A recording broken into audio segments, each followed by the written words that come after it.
Hey guys, I'm Joe from CMS. Over here, I help to head up our research side of things and manage our investment portfolio. I've gotten into space, it was back in 2011. So I'd started out with a lot of independent infrastructure projects running Bitcoin nodes.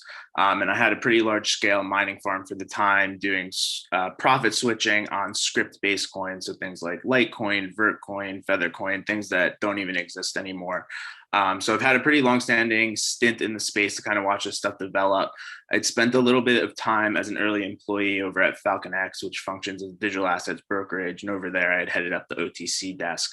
And kind of tying that into CMS here, we operate our fund kind of on a hybrid model. So we employ a bunch of actively traded strategies, and then we look to kind of tie that into our venture and investing book. On the actively traded side of things, we're pretty active across the entirety of DeFi, whether it be staking, liquidity provision, lending, borrowing.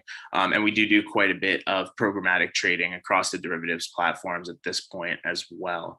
I think for us, kind of our largest benefit here is kind of getting hands on with a lot of these platforms. So I guess a good example here is Perpetual Protocol, who we are early investors in. We use the platform pretty heavily, and we try to hang out in the Discord to kind of give feedback to the community on how they can get more involved with using the platform, as well as kind of digging into the code base itself and giving feedback to the team, how they can improve, or maybe things that make it a little bit easier on the user experience, just interact with the platform overall. So I think for us, our largest benefit is kind of getting in the weeds with this stuff and being able to offer feedback to the community on how they can kind of do the same. I think for me, the biggest DeFi achievement, kind of similar to Zero X Minion, my DGen score is in the top 100. I'd been one of the first day YFI farmers.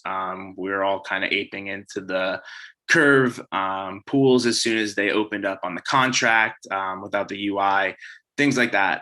So kind of watch this stuff blossom from the beginning. And I think we've got a pretty good wealth of experience across the board here at CMS to kind of provide feedback to the community on that front. So I'll hand it back to DeFi Dad here.